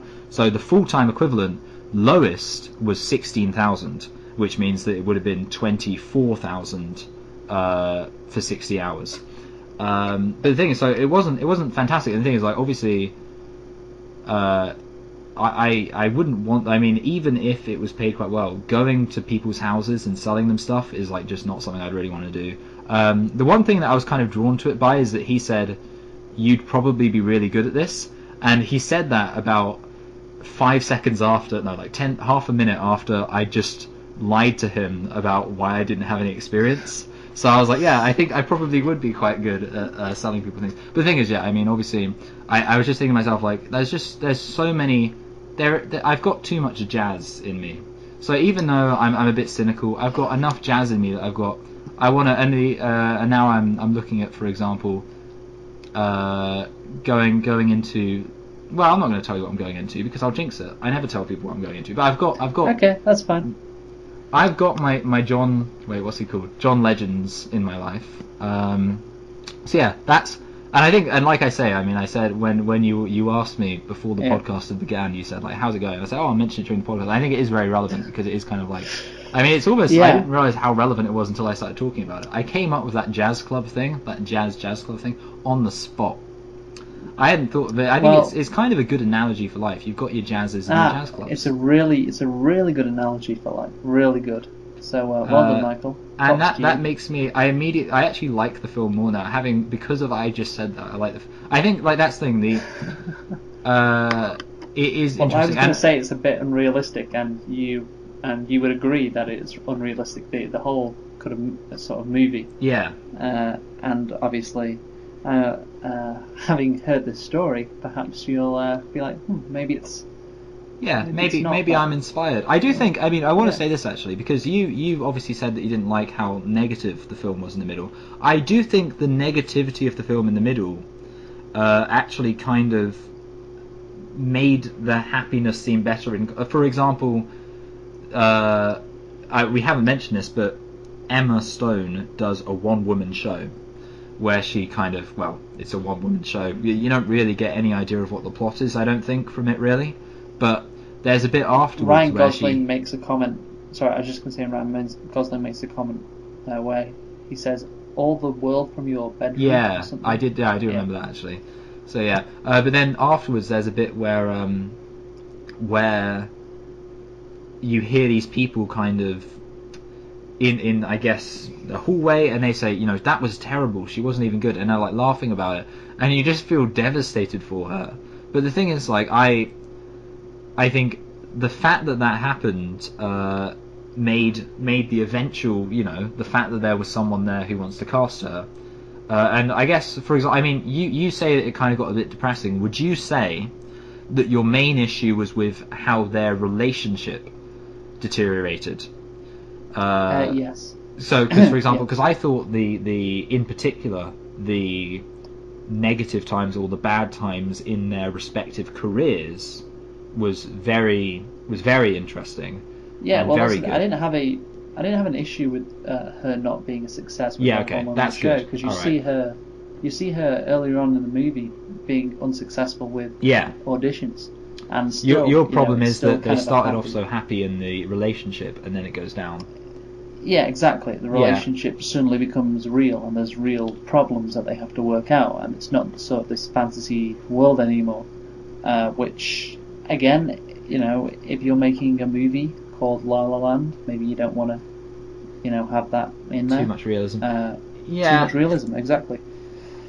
I think my stance on it will probably continue to be that I think there's an element to which I think the part of romanticism involves the dark times, and I think maybe you can make an argument that it could have been handled differently. I don't know. I mean, the interesting thing about it is I think you have the element of, as their careers advance, or in particular towards in the middle, as Ryan Gosling's career advances, their relationship struggles, and I think it was kind of natural that if you were going to have that kind of plot line going with Ryan Gosling, you would have to have a point where their relationship faces an issue. I think it's interesting in a way that I think probably the relationship was a bit of a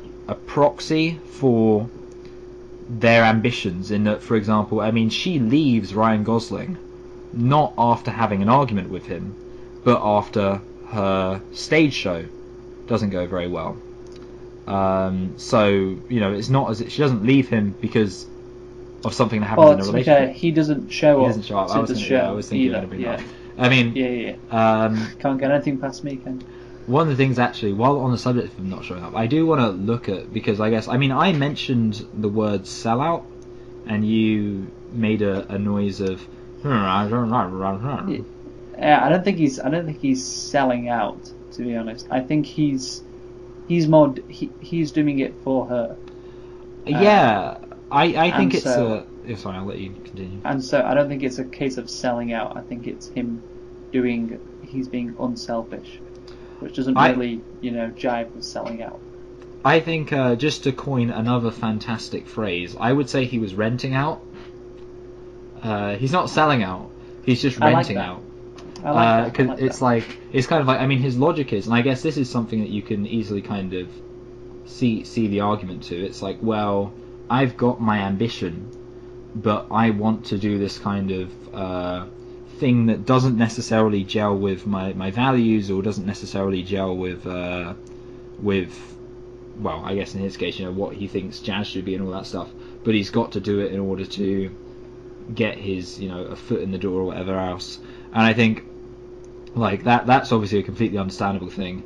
And I guess also, there's a bit, one of the things he says to Emma Stone is that he thinks, like, well, did you only like me when I was doing badly because it made you feel better about yourself?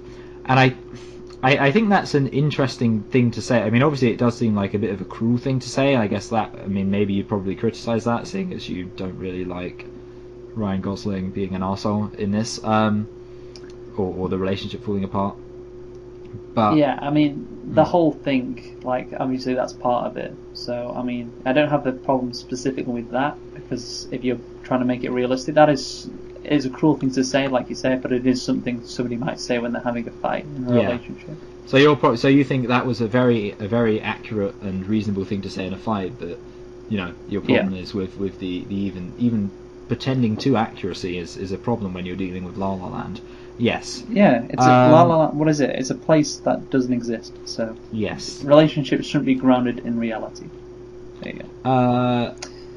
I think. One thing I did want to say, actually, and this might be kind of covered by the he's just renting out, is that they kind of, I mean, there's a thing throughout the thing that is established is he agrees to do this music that he clearly doesn't enjoy, and then Emma Stone calls him out. Basically, she says, "Do you even enjoy the music you're playing?"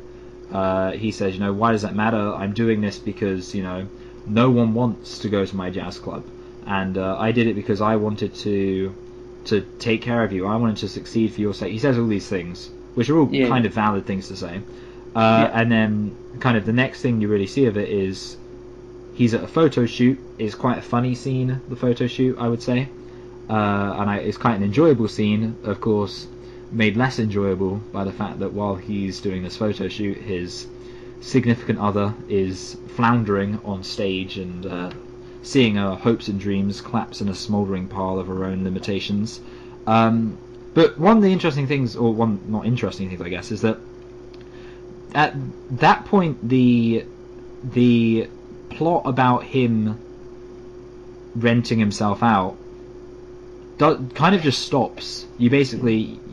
She leaves him, he's sad, and then the next thing he gets a call, and that's like the rest of the film. You don't really see a proper conclusion to what exactly happens with that. And again, you could say, I mean, I'd be willing to accept it doesn't really matter, but I do wonder if they could have done something interesting with that. Yeah, maybe. But apart from that, I think, if you have anything else to say, it could be quite useful, because I can ignore you and read through what I've got. Okay, I'll that's good. I'll say a couple of things. I think this movie, to be honest, well, I'll go back to the original thing I was making when I asked you the question, or the original point, sorry. I asked you the question, is this movie kind of sucking itself off? That was the phrase I used. And I have to say, I don't really think it is, because I think the movie is quite self-aware. I like how the movie mocks Los Angeles a couple of times. With the Prius, the amount of Priuses that's a good joke. Yeah. And the woman demanding that her croissant, I think it was gluten free. Oh yeah. And the writer who wants to create a movie based off the three bears in the Goldilocks story. You know what that character is? A franchise. Maybe there's a fourth there. There's a character in Family Guy who so Stewie starts dating a baby actor like an actor who's a baby. Yes. Yeah. Yes. And she I know what episode you're invites him talking to a about, yeah. fancy party, and there's a baby writer there, and he's got a kind of recording cassette thing, like a voice memo thing, and he keeps interrupting the conversation to go like, new idea for a screenplay, blah blah blah. I can't remember any of the things, but anyway. That is actually, in fact, who the character was based on. They said the actor who plays that character in La La Land said that he was basing it on that one-off joke in Family Guy. Oh, that's great. That's great. Nice. So I don't really have much more to say about the movie. Do you want to sum up? Yes, I managed to find, while I was ignoring you and reading through what I had, I managed to find two things I haven't mentioned that I wrote down. Number one, immediately I had very little sympathy for either of these characters because neither of them obey driving rules. Emma Stone's character... Is this not a nitpick? She gets towed. No, this is serious. This is serious business. Okay. She gets towed because she parked in the wrong place. There's a very simple solution to that. You're living in a place where other people have to live, other people have to drive around. You know, these rules exist for a reason. So please, Miss Stone, just don't disobey them. And why didn't she just take an Uber? Yeah, and Ryan Gosling, he's driving without insurance. That's incredibly reckless. What if he hits someone? So I didn't approve of that. Yeah, to be honest, I think I just missed it. You looked through your notes to say these things. And then the last thing I want to say is I was imagining, and this is very much to do with the romanticism of this film, when she's at the restaurant with her Greg, he's like kind of, I mean, there's this guy there who is another Greg. It's basically two Gregs. They're brothers. The brothers Greg. Yeah. And he's like a businessman kind of guy. And I was thinking to myself, one of the things I would like to see, this pretty much isn't really to do with the film, but I was thinking about it while I was watching it. It was what you call an idle thought. I'd love to see a film that kind of, and you'll see how this relates to the romanticism of this film, deals with a woman who dates a completely kind of white bread, straight arrow, like stable job, like basically the guy who would typically be the person she's obviously not going to get with in a romance film, and she dates him, and he's just a really nice guy, and like he talks about his holiday home, and I don't know whatever normal people talk about, he talks about that, and that would be the plot. I think it would be a very good way to defy some conventions, and that sounds like it'd be kind of a comedy movie. Yeah, I think it would be. I think it would be a romantic comedy. I wonder if there has been a lot of development in that genre. There's actually a episode of The Simpsons where Homer gets a crayon removed from his brain, and he becomes incredibly intelligent because it turns out the like only reason 150 IQ. Yeah. Yes, and they're watching this thing, and I remember it stars Richard Gere and Julia Roberts. I think it's Julia Roberts, and it stars someone else. I can't remember the other person's name. But anyway, Homer says, this film's stupid. It's obvious she's going to end up with Richard Gere, and the entire audience kind of is shocked, and they're like, I assumed she'd end up with the snooty billionaire, and that's hilarious. So that's kind of, I don't know. Yeah, I think it would be interesting. And Simpsons do very well at mocking the American public. Yeah, good job, Simpsons. And the good thing about Simpsons is that they've always been good and continue to be good. So Ryan Gosling should star in an episode of The Simpsons.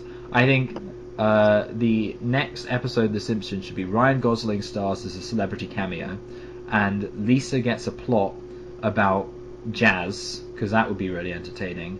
And then I think Bart should just get a job, and Homer and Marge with Milhouse. Yeah, Bart and Milhouse get a job together, and Milhouse isn't very good at it. And Marge and Homer have lots of sex, because that seems to be something that happens in the new Simpsons. I don't know why. Like the new Simpsons, it's basically a porn at this point. Like, margin over. They're just having sex all the time.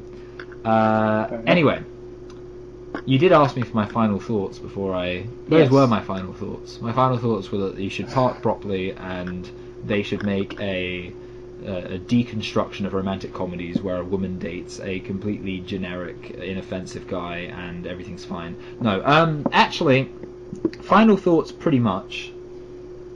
The themes of this film are very good. The themes of, romanticism, of having a hobby, of making, following your dreams, I guess would be the obvious thing, and I guess following your dreams is kind of a good way to talk about a film called La La Land. Really good themes, and I liked the ups and downs of those themes.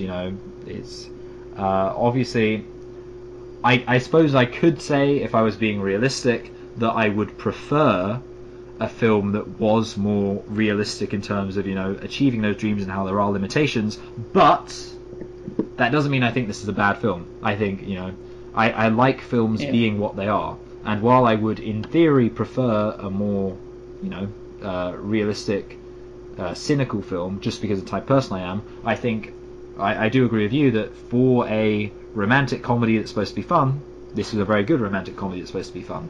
It's kind of like the same way I'd say, I guess my stance on all romantic comedies, a good romantic comedy, in my opinion, will never be one of my favourite films, because I just don't like a lot of the tropes in romantic comedy films. Exactly.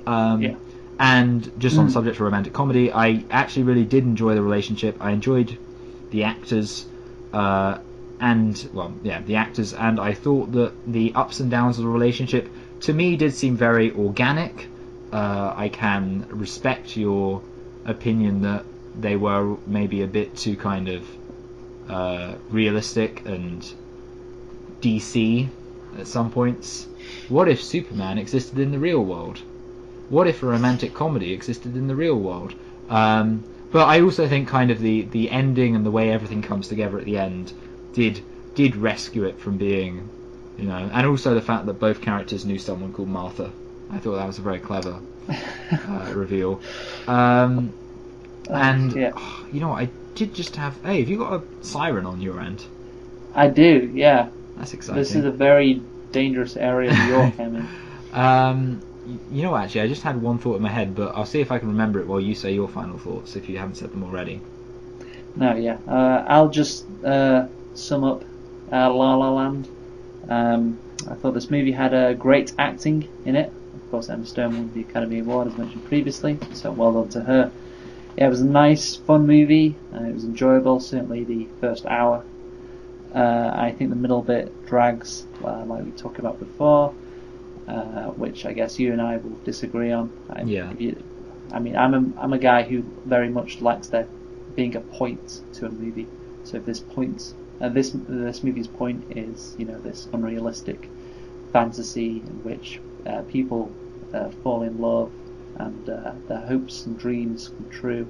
Obviously, that doesn't happen like that at the end, but those are the two paths that they could have gone down. They went down the career path, I guess. That's fine. It's fine. I'm fine with it being like a fun movie, which is unrealistic. I think it's a good, solid movie. Like you say, I don't really enjoy romantic comedies, so I'm never going to love it. But I certainly thought, it was good. And I just had one more thing to say on the legacy of the movie. Obviously, this movie almost won Best Picture last year, and it was I think it was the favourite to win Best Picture last year at the Oscars. And I think when this movie came out, it was probably the worst time it could have come out, because obviously Donald Trump has just won the presidency, and I think it's necessary to bring politics into this, because there was certainly some politics surrounding this film, because obviously Hollywood had taken a bashing from its opposition to Donald Trump, and if this movie were to win Best Picture, it would kind of be like a middle finger to the rest of America, or people could perceive it as a middle finger to the rest of America, given America's disdain or perceived disdain for Hollywood at the time the movie came out. But then I realised something. If this movie came out this year, that would be even worse timing because of the whole Hollywood sexual harassment scandal with Harvey Weinstein and the Me Too thing. So yeah, I just think if we're talking about putting the politics surrounding this film, which I think is necessary to talk about, this movie certainly wasn't released at the best time, and perhaps if it had been released another time, it would have won Best Picture. Released another time when Hollywood was completely free of scandal. I love those well, times. Certainly a lot freer than it is right now. Yes. I agree. Can you just imagine if this movie came out this year, and obviously people have accused of Hollywood sucking itself off? God, there would be a massive backlash to this movie, even more than last year. Yeah. I think this film will possibly be somewhat kind of notorious because of the cock-up around the Oscars. I'm not... Oh, yeah. I also think, I mean, one thing I did just want to say is that I think a lot of the time musical films get some recognition because I feel like musicals aren't as mainstream nowadays. I mean, maybe they were never mainstream, but for me, like, someone making a musical as a film and releasing it at cinemas is like a weird thing to me. Like, I don't expect it to happen. And that's just because I think it feels like it's kind of something from the days of Oliver and like kind of there's a really famous person who wrote musicals, and you're probably not going to remember his name, and that's fine, but he wrote like Frank Lloyd Wright, I think is his name. He wrote Joseph in his Technicolor Dreamcoat. He wrote Jacob and Sons. He wrote West Side Story. When you're a jet, I think he even wrote Annie. It's a hard knock life for us. So he wrote all these different things. And like I always associate kind of musicals at that time, and I think it's kind of interesting when people release musicals now. One of the things I did want to say actually is that just because this film is a musical, I think to me this film was not a great musical, and there's two reasons for that pretty much. Number one, I didn't love the music, but number two, I think this film was too half-hearted and lukewarm in its commitment to a musical. And I agree with you actually, even though I didn't love the music, I think that one of the things that you said, which I actually do really agree with, is that the film gets kind of a weird, like I say, lukewarm tone from the fact that it pretty much drops the musical aspect for a good 45 minutes. Well, yeah, and it drops the musical aspect in the part which I dislike the most. Yeah, which is would the you part where it like gets realistic. a good couple of sad songs? That would have been good. Yeah. You could make an argument, I guess, that this film was about dropping in and out of La La Land. So when they're in La La Land, they're singing everything's great, and then they leave La La Land. It's like the Chronicles of Narnia, you know? Sometimes they're in Narnia, sometimes they're not. Yeah. That's my... I mean, that would be clever if they did do that, but it didn't happen like that, did it? They were arguing in La La Land. It's a La La Land. That would have been really clever if they did that. If they moved to San Diego. I don't know. Maybe if they, for some reason, Orange County. If they had to meet in Mia's home back in Nevada, I think, and that's when all the realistic stuff happened. Then that could have been that would be interesting. nice. That would have been really clever. Actually, I would have endorsed that. Yes. Okay. Well, now we know what to do for the sequel. Yeah. Mamma Mia 2, La La Land 2. Damien Chazelle. Anyway, I am ready to rate. And one other thing I guess I should say, just because we do talk about this film, I was pretty much looking forward to watching it for the second viewing. I found actually that the end was and when I say the end, I mean pretty much everything after she sings. So she starts singing this song about her auntie. I found that song dragged a bit, and then like the ending dragged, because the ending is basically recapping the whole film, which is useful the first time you watch it because you can look back over this journey. But when you go into it already knowing the plot, it's kind of like you're basically watching a 2-hour recap because you already know how the plot goes, and then at the end of it there's like a 10-minute recap. So I would say the ending of this film dragged a bit, but overall, it's still an enjoyable film to watch the second time. And you can yeah. Do you agree? Yeah, I think so. Certainly there are bits that I enjoy very much. I did actually like the ending a lot. More actually on the second time viewing. I don't know why, but I don't know. I thought, yeah, I thought there were certain points in the movie which I enjoyed watching it a second time. And so yeah, I'll say, I'll give a rating, I guess, out of 10, like I do. I'll give it an 8 out of 10. Okay, now we actually have something quite exciting because despite maybe not talking about this film, well, I don't know what impression I've given, but this film is a ding ding ding ding ding new number 1 slot. Wow. I preferred this film to Arrival. I think.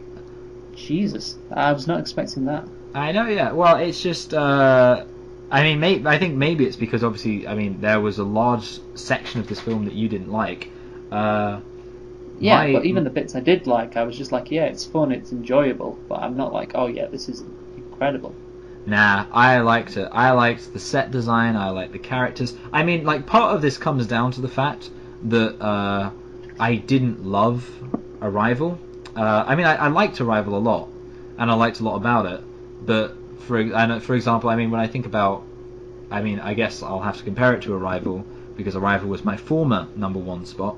Arrival had a good thing going on with a relationship, and it was a very kind of. Well, so you also like this more than Get Out? Yeah, well, I guess Arrival and Get Out, were very close. Of the movies we've reviewed so far, Get Out is my number 1. Yeah. And yeah, I can't imagine you putting this movie above Get Out. That's kind of crazy. I was debating whether it was better than Zootopia, which I also gave an 8 out of 10. Zootopia, if it was worse than Zootopia, it would be in my number 4 slot. I suppose some of this is subject to change, and actually I want to talk to you about that after this podcast. I want to mention something to you. You don't get to find this out, listener, but it's something I want to talk about. Just one listener.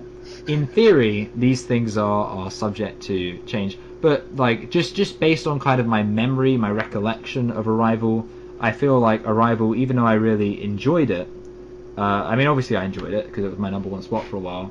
I actually, I guess I'm revealing something quite shocking about me, which is that I did enjoy the fun elements of this film, and I could talk a bit more about my stance on Arrival, but actually I'm not. So just deal with it, Luke. Okay, just I'll deal with it. Fine. I'll deal with it. Fine. Anyway, okay. This has been Select and Reflect. I believe that this is my job to say that. Yeah, it is. Yeah.